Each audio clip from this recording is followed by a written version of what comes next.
सभी को नमस्कार।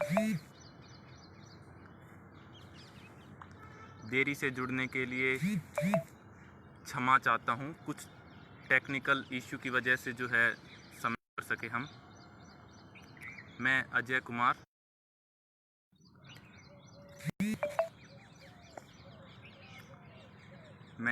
श्री कल्लाजी वैदिक विश्वविद्यालय का छात्र। आज जो हमारा विषय है रोग प्रतिरोधक क्षमता, उस पर बात करेंगे। योग, व्यायाम, आसन का अभ्यास करेंगे। सबसे पहले हम शुरुआत करने के लिए ओम का दीर्घ उच्चारण करेंगे। कमर गर्दन सीधी करके बैठेंगे। आंखें बंद, लंबी गहरी सांस।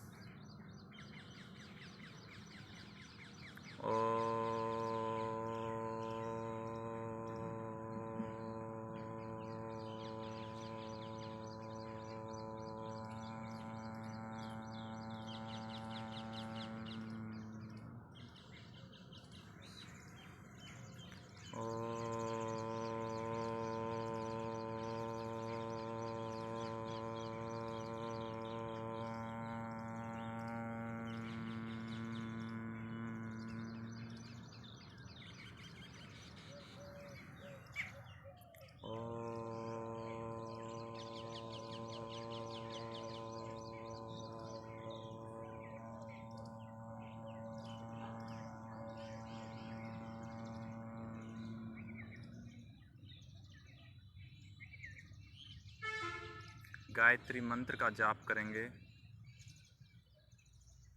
दोनों हाथ मिलाकर नमस्कार मुद्रा में। ओम भूर्भुवस्वः तत्सवितुर्वरेण्यं भर्गो देवस्य धीमहि धियो यो नः प्रचोदयात्। ओम संगच्छध्वं संवदध्वं संवो मनांसि जानतां देवाभागं यथा पूर्वे संजानाना उपासते।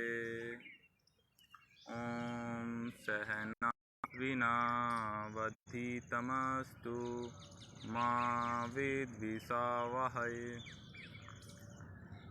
ओम शांति शांति शांति।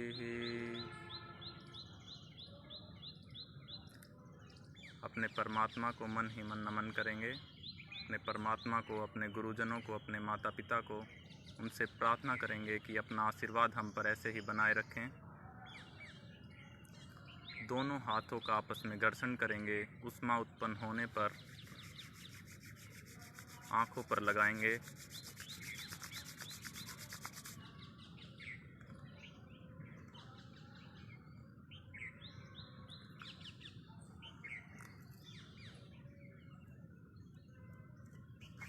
मैं देख लेता हूँ एक बार आवाज़ सही आ रही है क्या।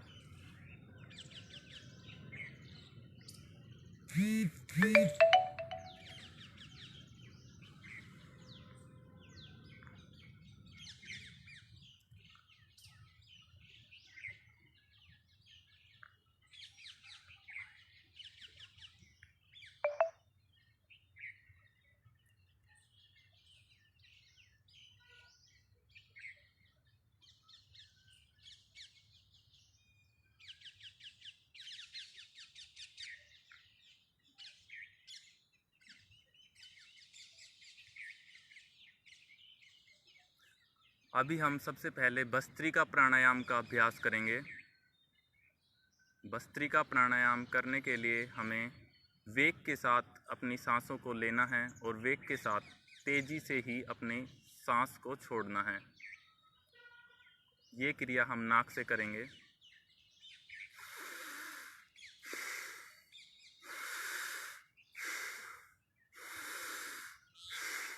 11 बार इसका अभ्यास करेंगे हम।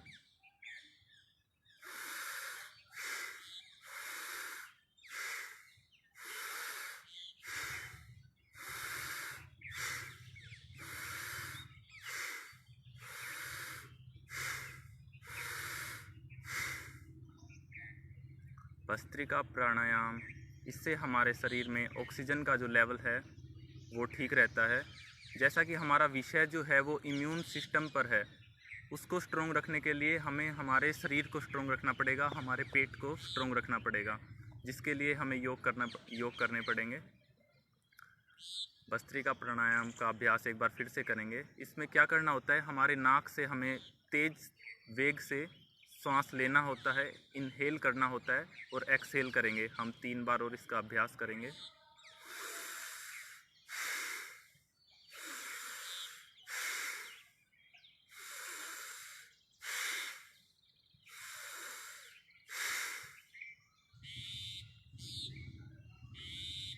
ये हमारी बॉडी में जो एक्स्ट्रा कफ जम जाता है उस समस्या में लाभकारी होता है।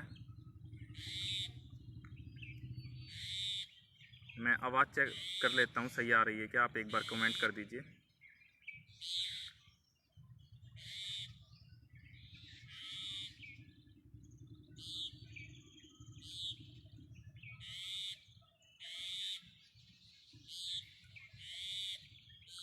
भस्त्रिका प्राणायाम करने के बाद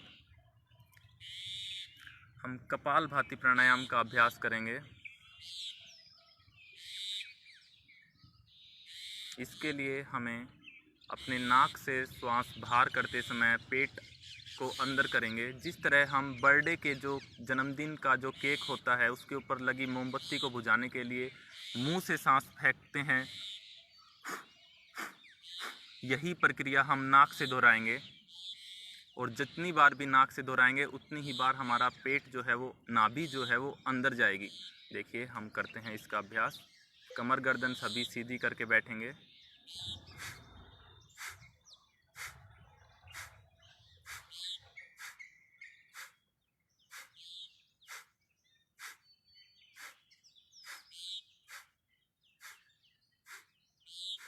ये पेट के लिए सबसे लाभकारी प्राणायाम है। ये हमारी आंतों को शक्ति देता है। हमारा इम्यून सिस्टम जो है वो हमारे पेट पर ही निर्भर है। अगर हमारा पेट खराब है तो शरीर कभी भी स्वस्थ नहीं रह सकता, हम बीमारियों से घिरे रहेंगे। और अगर हमारा पेट स्ट्रोंग है तो हमें कोई भी बीमारी छू नहीं सकेगी। 20 बार इसका अभ्यास करेंगे, एक राउंड में 20 बार। स्पीड जो रहेगी वो शुरुआत में नॉर्मल स्पीड रहेगी। 1 सेकंड जो सुई होती है, सेकंड वाली सुई घड़ी में, उसी की स्पीड से करेंगे। 20 बार करेंगे इसका अभ्यास, एक राउंड में 20 बार।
कपालभाति प्राणायाम के 3 अभ्यास हम 3 राउंड इसी तरह से करेंगे।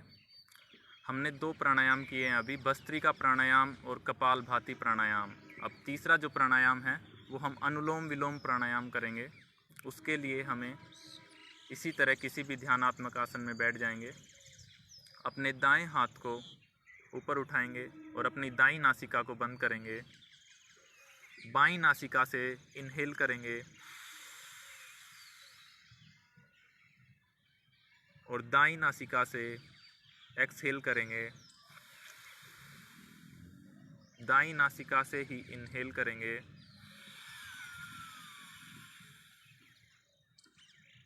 बाईं नासिका से एक्सहेल कर देंगे। इसी तरह से इसका अभ्यास करेंगे। इसी प्रक्रिया को दोबारा दोहराएंगे। बाईं नासिका से श्वास भरेंगे, दाईं से सांस बाहर करेंगे,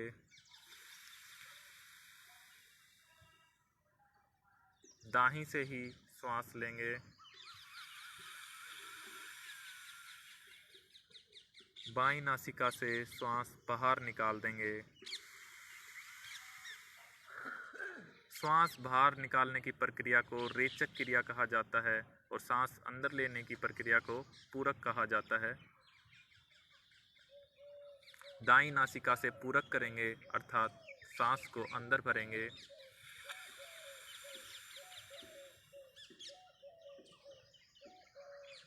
बाईं नासिका से रेचक कर देंगे अर्थात सांस बाहर निकाल देंगे।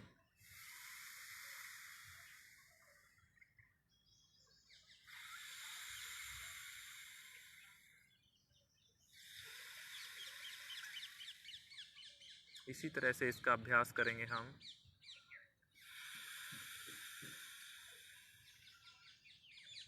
बाईं नासिका से रेचक करेंगे, बाहीं से ही पूरक करेंगे, दाईं नासिका से रेचक कर देंगे अर्थात श्वास बाहर निकाल देंगे।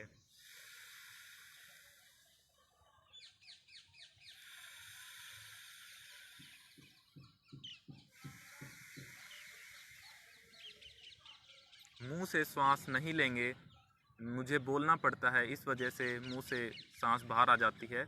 कोई भी प्राणायाम हो उसमें हम नाक से ही श्वास इनहेल करेंगे और एक्सहेल करेंगे। हमने 3 प्राणायाम का अभ्यास यहाँ पे किया है। भस्त्रिका प्राणायाम जिसमें हम वेग से नाक से सांस लेते हैं और वेग से ही सांस बाहर निकालते हैं। उसके बाद हमने कपालभाति प्राणायाम किया जिसमें हम नाक से सांस को बाहर धकेलते हैं और नाभि को अंदर करते हैं। उसके बाद हमने अनुलोम विलोम प्राणायाम किया। अब हम कुछ आसन का अभ्यास करेंगे। सूक्ष्म आसन से पहले हम थोड़े से सूक्ष्म व्यायाम कर लेंगे जिससे हमारे पैर जो है वो रिलैक्स हो जाएंगे। थोड़े से अपने पैरों को सीधा करके बैठेंगे।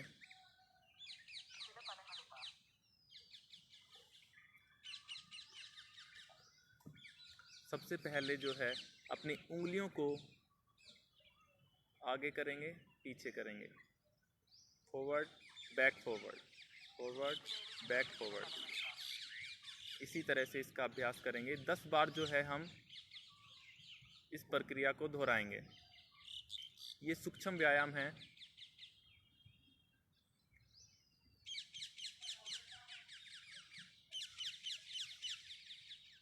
जो भी आज योगा क्लास कराई जाएगी उसमें छोटे से छोटा बच्चा कर सकता है और बड़े से बड़े बुजुर्ग जो हैं हमारे घर पे वो भी इसका लाभ उठा सकते हैं। अब हम पंजों को आगे पीछे करेंगे।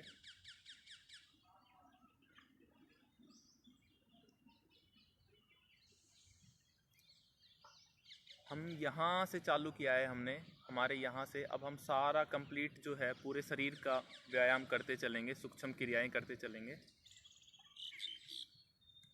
10 बार जो है हम पंजों को आगे पीछे करेंगे। एक एक जॉइंट को लेके चलेंगे हम। और ये जो आसन प्राणायाम सूक्ष्म व्यायाम ये जो करवाए जा रहे हैं ये घर के बुजुर्ग बच्चे सभी कर सकते हैं, किसी को भी कोई हानि नहीं है। इसके बाद हम रोटेट करेंगे अपने दोनों पंजों को।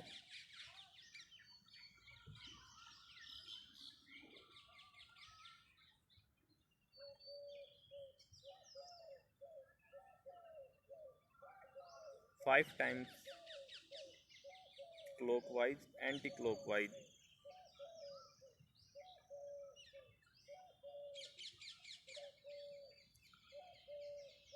पैरों में थोड़ा सा गैप बढ़ा लेंगे।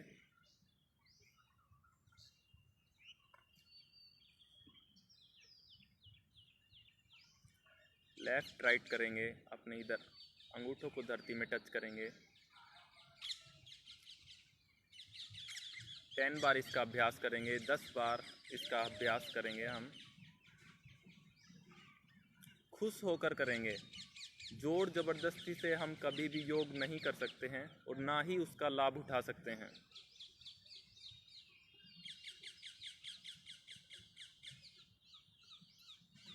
अब हम इनका अभ्यास करेंगे। यहाँ के जो जॉइंट है इनको करने के लिए हम इस तरह से अपने जो घुटने हैं उनको धरती में थप थप की आवाज़ आए इस तरह से करेंगे। 10 बार करेंगे इसको भी। ये आप समय के अनुसार कर सकते हैं, जितना आपके पास समय है धीरे धीरे अपने अभ्यास को बढ़ाते चलें। अगर आप दिन प्रतिदिन इनका अभ्यास अपनी जीवन शैली में प्रतिदिन 1 घंटे इसका अभ्यास अगर आप रेगुलर करते हैं, प्रतिदिन करते हैं, तो आपका इम्यून सिस्टम अपने आप ही स्ट्रांग हो जाएगा। अगर पेट स्वस्थ रहेगा, शरीर स्वस्थ रहेगा आपका, तो इम्यून सिस्टम क्या है वो अपने आप स्ट्रांग हो जाएगा। अब हम अपने एक पैर को मोड़ लेंगे, इस तरह से इसका अभ्यास करेंगे।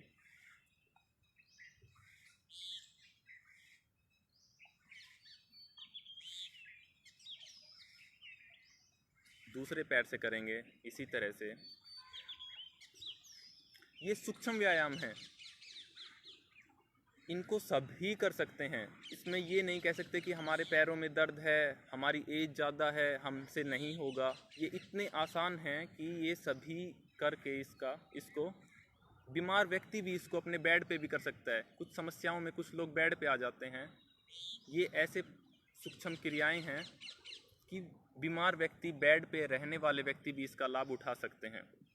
इसके बाद हम अपने पंजे को थाई पर रखेंगे, अपने घुटने को धरती में टच करेंगे और यहाँ शोल्डर पे करेंगे। 10 बार करेंगे।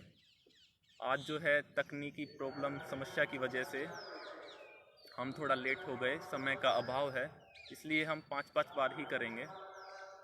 दूसरे पैर से इसी तरह से अपने पंजे को थाई पर रखेंगे,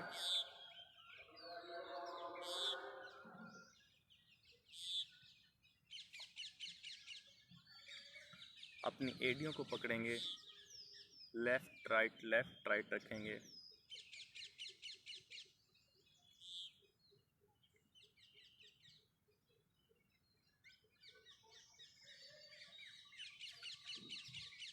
हम स्लो चलेंगे। योग जो है वो संयम की बात करता है। धीरे धीरे अपनी प्रोग्रेस बढ़ाने की बात करता है योग कहता है समत्वम योग उच्यते। हर सिचुएशन में अपने आप को समान भाव में रखें। जैसे ज़रूरत से ज़्यादा सुख आने पर हमें इतराना नहीं चाहिए और दुख आने पर घबराना नहीं चाहिए। अगर हम समभाव से जीते हैं तो हमारा शरीर और मानसिक संतुलन जो है वो बना रहता है। पैरों के सूक्ष्म व्यायाम हो गए हैं। हम अभी लास्ट स्किल बटरफ्लाई का अभ्यास करेंगे। दोनों पंजों को इस तरह से आपने ऐसे किया, दोनों पंजों को मिलाएंगे, फिर खुद आप आगे आ जाएंगे। अपनी एड़ियों को, अपनी जंघा, अपनी जो जांघ है जहाँ शुरुआत है वहाँ पर टच करेंगे। दोनों हाथ को फोल्ड करेंगे, उंगलियों को, और इस तरह से जो है इसका अभ्यास करेंगे।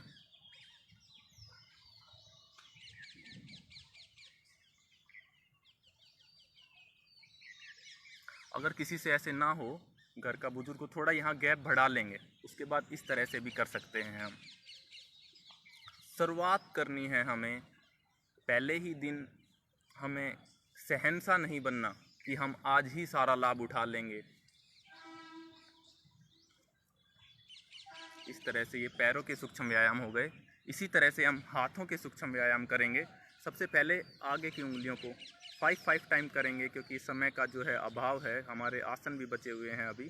ये मैं चाहता था कि आज 1 घंटे का योग पैकेज ऐसा कराया जाए जिससे सभी लाभवान, सभी इसका लाभ ले सकें, परंतु ये तकनीक समस्या।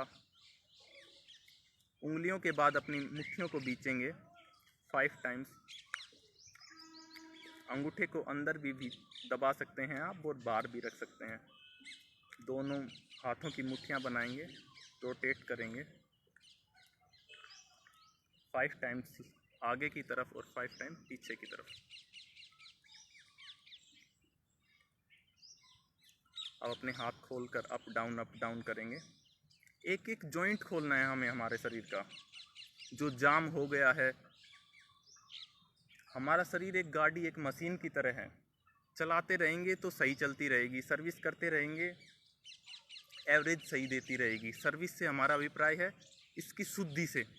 अभी हमारे यहाँ तक के जॉइंट का काम हो गया है, एक्सरसाइज हो गई है, अब हम यहाँ से करेंगे सांस भरते हुए।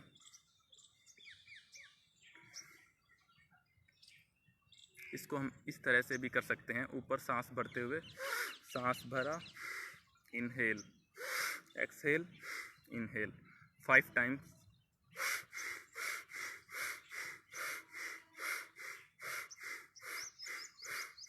इस तरह से। अभी हम शोल्डर का, कंधों का व्यायाम करेंगे।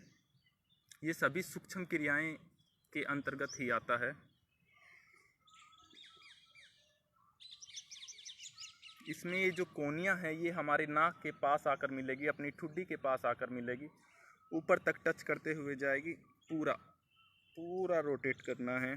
3 बार ऐसे करेंगे और 3 बार ही आगे से करेंगे।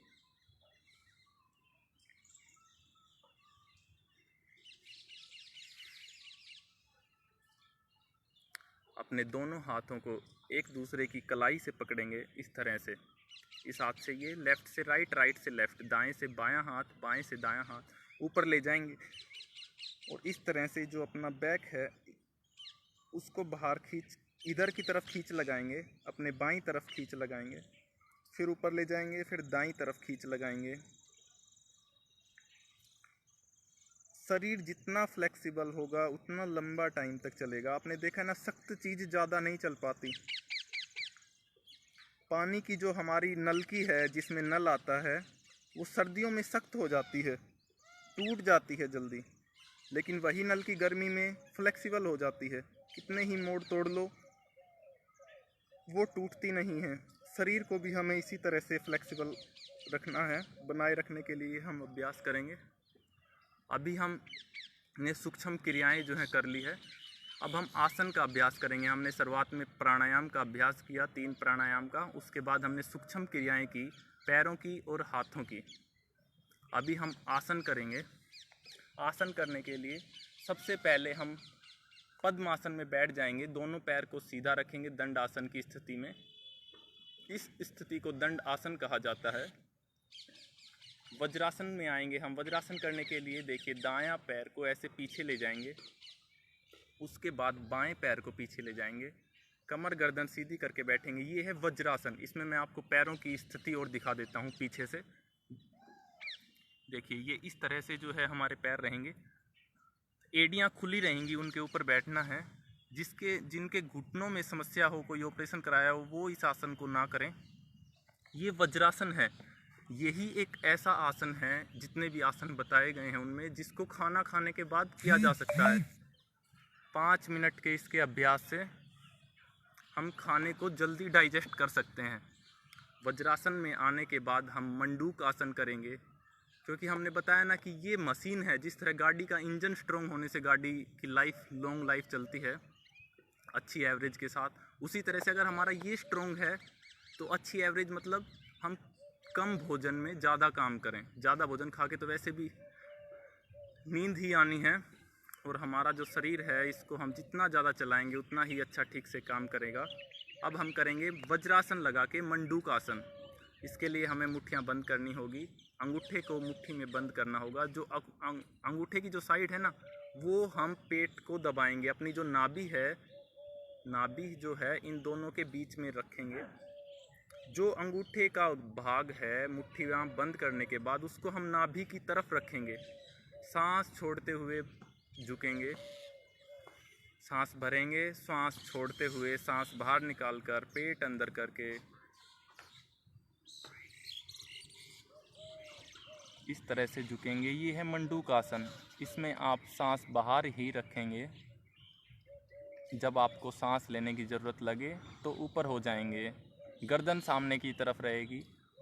ऐसे नहीं करना है हमें, गर्दन सामने की तरफ। सांस भरते हुए ऊपर। 2 बार और इसका अभ्यास करेंगे। सांस भरेंगे, सांस छोड़कर पेट अंदर, गर्दन सामने की ओर रख के झुकेंगे। यह है मंडूकासन। ये हमारे लीवर के लिए बहुत ही अच्छा आसन है। लीवर, किडनी के लिए, किडनी पेशेंट के लिए स्पेशल ये आसन कराया जाता है। अब इसको 3 बार हम ऐसे करेंगे। आप 21-21 बार भी इसका अभ्यास कर सकते हैं, शुगर, किडनी प्रॉब्लम में या और भी किसी पेट की समस्या में। अभी समय कम है तो हम 3-3 बार इसका अभ्यास करेंगे। हमने मुट्ठियाँ बंद करके की, इसको आप इस तरह से भी अपने हाथों को नाभि पर लगाकर कर सकते हैं। इसी तरह से सांस बाहर करके झुकेंगे, सांस लेते हुए ऊपर। इसी तरह इसका 3 बार अभ्यास करेंगे। अभी हम 1-1, 2-2 बार ही करेंगे क्योंकि समय जो है आज हम पहले ही लेट हो चुके हैं। हमारा समय जो था वो 8 बजे से 9 बजे तक का था, अभी 9 बज चुके हैं। ये हमने मंडूक आसन किया जो लीवर, किडनी के लिए अच्छा है। कोई अगर किसी के घुटनों में प्रॉब्लम हो और वज्रासन ना लगा सके लेकिन मंडूक आसन का लाभ उठाना चाहे तो वो किसी भी आसन में बैठकर पेट को ऐसे दबाकर 3 उंगलियों से फिर भी झुक सकता है। मेन जब पेट अंदर दबता है और हम झुकते हैं तो अंदर की चीज़ें एक्टिव होती है। हम वज्रासन में ही रहेंगे, ये मैंने बताने के लिए जो है आसन हटा दिया था। गुरु प्रणाम आसन करेंगे हम मंडूक आसन के बाद। सांस भरेंगे, इस अपने सिर को धरती पर टच करेंगे। सांस भरते हुए ऊपर, सांस छोड़ते हुए नीचे।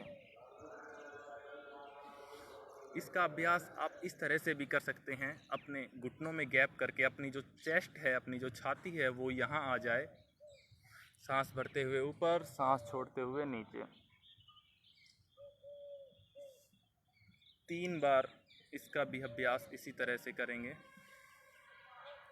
हमने 3 आसन का अभ्यास किया है अभी, वज्रासन, मंडूक आसन और गुरु प्रणाम आसन। अब इसके बाद हम करेंगे वक्रासन। वक्रासन करने के लिए हम दंड आसन में आ जाएंगे।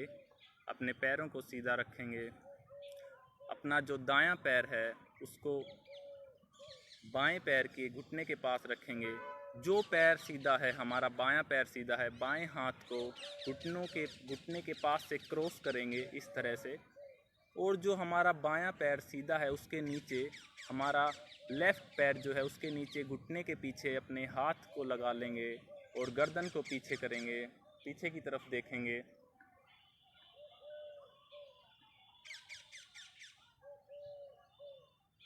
सांस भरते हुए पीछे देखेंगे, रिलैक्स हो जाएंगे। इसी तरह से दूसरी साइड करेंगे। घुटने को मोड़ेंगे, पंजे को घुटने के पास रखेंगे। जो पैर सीधा है उसी हाथ को सामने से क्रॉस करेंगे घुटने से, यहाँ इस हाथ को यहाँ से सपोर्ट करेंगे। और जो पैर सीधा है हमारा राइट पैर यानी कि दायां पैर सीधा है उसके नीचे लगाएंगे और इसी तरह गर्दन को पीछे की तरफ ले जाएंगे और पीछे की तरफ देखेंगे। सांस भरकर करेंगे।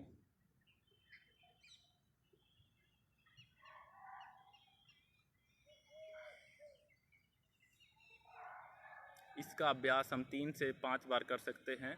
वही समय के अनुसार कर सकते हैं हम। आज हमारे पास समय कम है इसलिए हम 1-1, 2-2 बार ही करेंगे।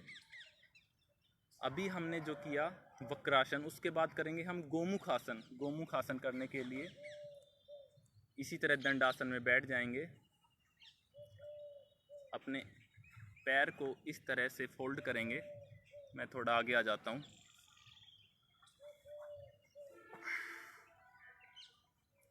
इस तरह से फोल्ड करेंगे। दोनों घुटने जो हैं आपके ऊपर नीचे आ जाएं। ये आपके गोमुख आसन की स्थिति है। और अपना जो पैर आपका ऊपर है वही हाथ ऊपर जाएगा और नीचे से दोनों हाथों को आपस में, हथेलियों को आपस में मिलाना है। गर्दन नज़र आपकी सामने की तरफ रहेगी। मैं आपको अभी हाथ की स्थिति और दिखा देता हूँ। 1 सेकंड करेंगे, रिलैक्स हो जाएंगे। इसको दूसरी तरह से करेंगे। इसको कंप्लीट करने के लिए अब हमने लेफ़्ट पैर ऊपर रखा था, अब राइट पैर ऊपर रखेंगे। अब मैं आपको हाथ की स्थिति दिखा देता हूँ किस तरह से जो है मैंने हाथ किया था।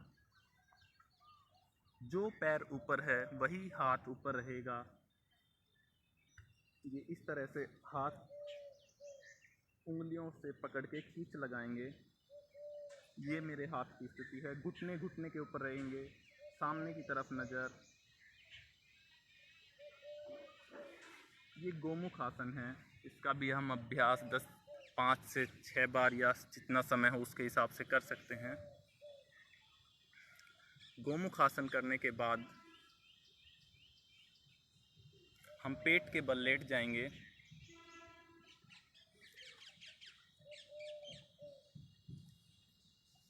हम भुजंग आसन का अभ्यास करेंगे। अपने दोनों हाथों को अपने कंधे के लेवल पे रखेंगे, सांस भरते हुए ऊपर उठेंगे। झटका कोई नहीं मारेगा, बिल्कुल संयम से चलेंगे, धीरे धीरे उठेंगे ऊपर सांस भरते हुए।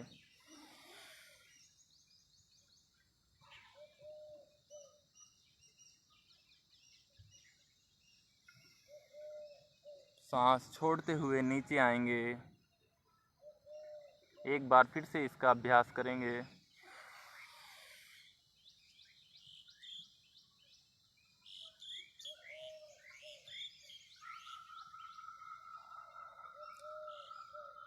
इसी तरह हम इसका अभ्यास 5 से 7 बार तक कर सकते हैं। ये हमारी जो रीढ़ है उसको लचीला बनाता है, बैक पेन से छुटकारा मिलता है इससे। लंग्स जो हैं हमारे स्ट्रोंग होते हैं। भुजंग आसन जो हमने अभी किया था, इसके बाद जो है हम शशांक आसन करेंगे।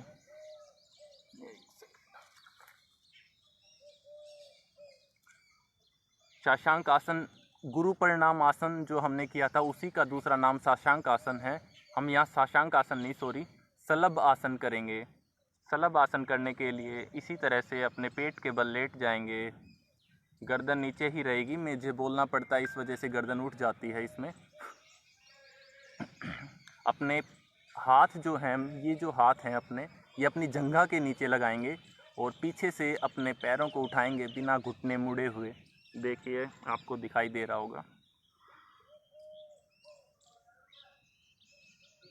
सांस छोड़ते हुए नीचे, सांस भरते हुए फिर एक बार इसका अभ्यास करेंगे।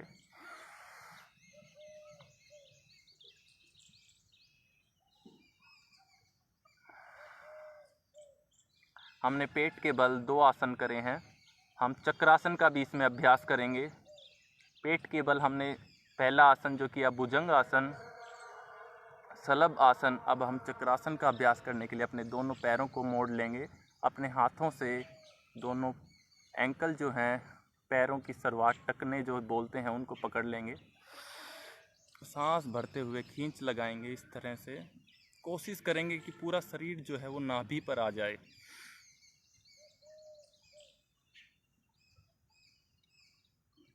सांस छोड़ते हुए रिलैक्स हो जाएंगे। शुरुआत में जो इसका अभ्यास करे वो धीरे धीरे करे और ज़्यादा खींच लगाने की कोशिश ना करे। इसका भी अभ्यास हम 2 से 3 बार कर सकते हैं। अभी हम कमर के बल लेट जाएंगे।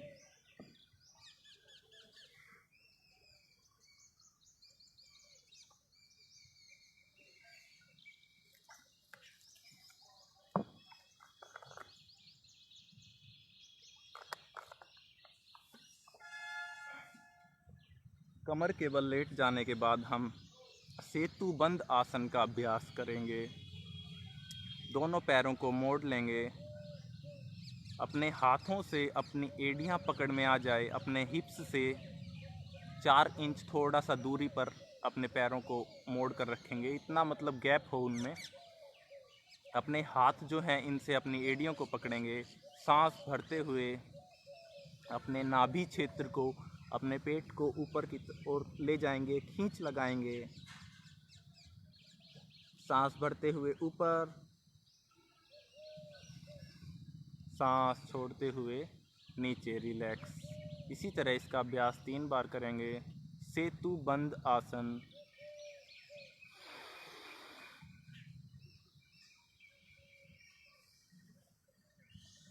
ये हमारी थाई को मजबूत करता है और भी आंतरिक बहुत ज़्यादा फायदे हमें प्रदान करता है।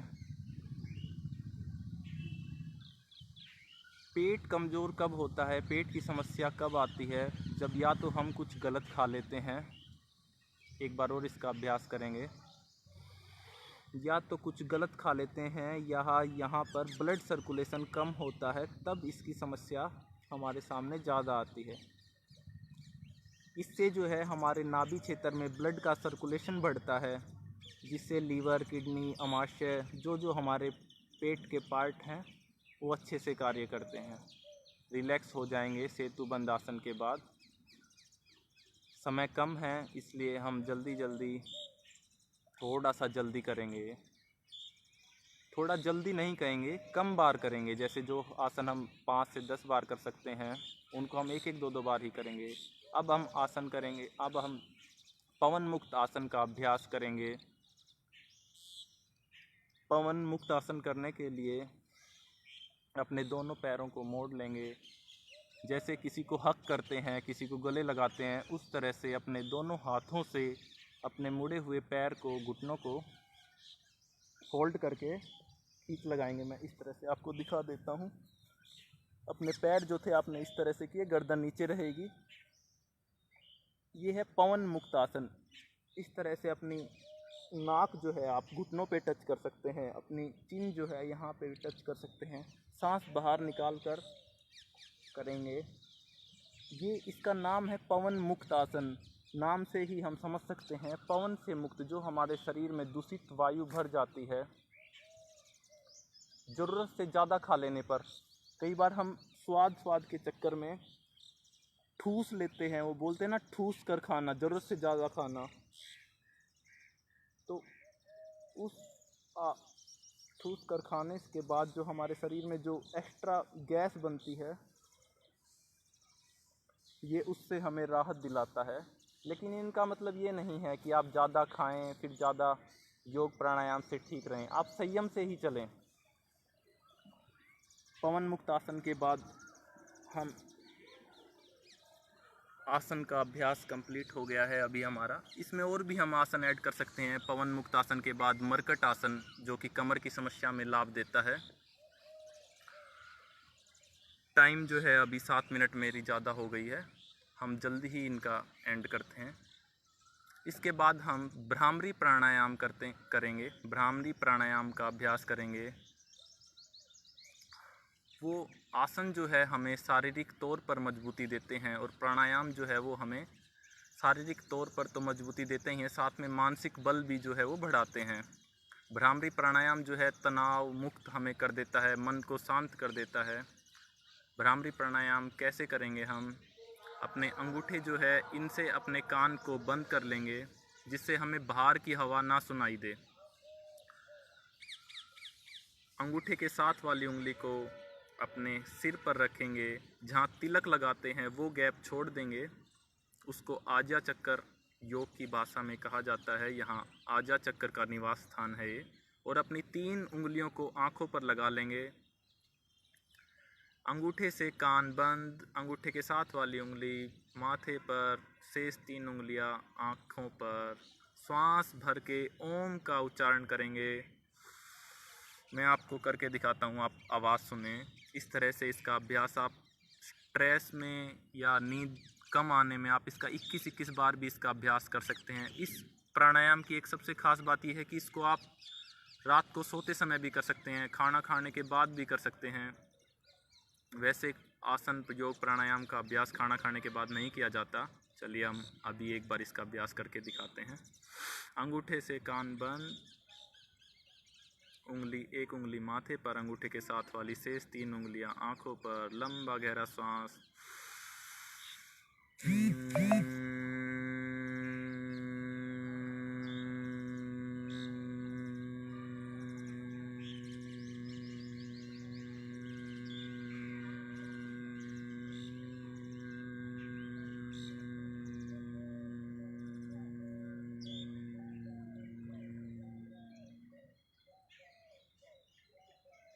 इस तरह से इसका अभ्यास हम समय के अनुसार जितना हो सके 10 से 11 बार तो हमें कम से कम करना ही चाहिए। ओम का गुंजन, जैसे भंवरा जो आवाज़ करता है ना, इस तरह से हमारे कान बंद करने के बाद हमें अंदर ही अंदर गुंजन करना होता है।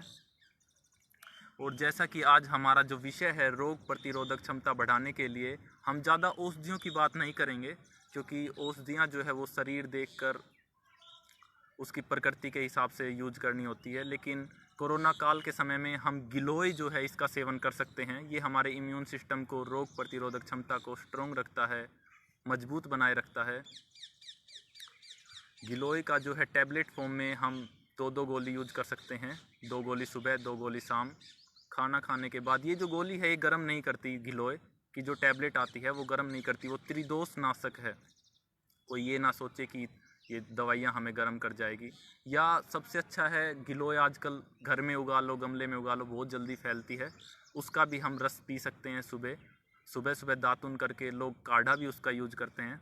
इस तरह से अपने खाने में गिलोय का सेवन भूख से थोड़ा कम खाएं जब तक ये मौसम है। अपने इम्यून सिस्टम को स्ट्रॉन्ग रखने के लिए योग अभ्यास करें।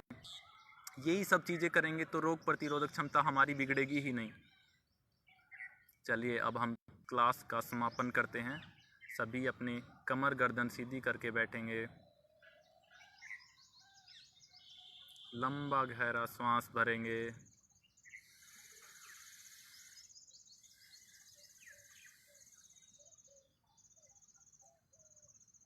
आंखें बंद करके अपने हाथों को नमस्कार मुद्रा में शांति पाठ का ध्यान करेंगे, उच्चारण करेंगे। ओम सर्वे भवन्तु सुखिनः, सर्वे सन्तु निरामया, सर्वे भद्राणि पश्यन्तु, मा कश्चित् दुःखभाग् भवेत्। ओम शांति शांति शांति। अपने परमात्मा को, अपने गुरुजनों को, अपने माता पिता को मन ही मन नमन करेंगे। उनका धन्यवाद करेंगे कि हम इसी तरह सफल होते रहें। हमें मानसिक बल, शारीरिक शक्ति, उनका आशीर्वाद हम पर बना रहे। अपने दोनों हाथों को घर्षण करेंगे आपस में। ऊष्मा उत्पन्न होने पर आँखों पर लगाएंगे और आँखों को धीरे से अपने उंगलियों के बीच से खोल लेंगे।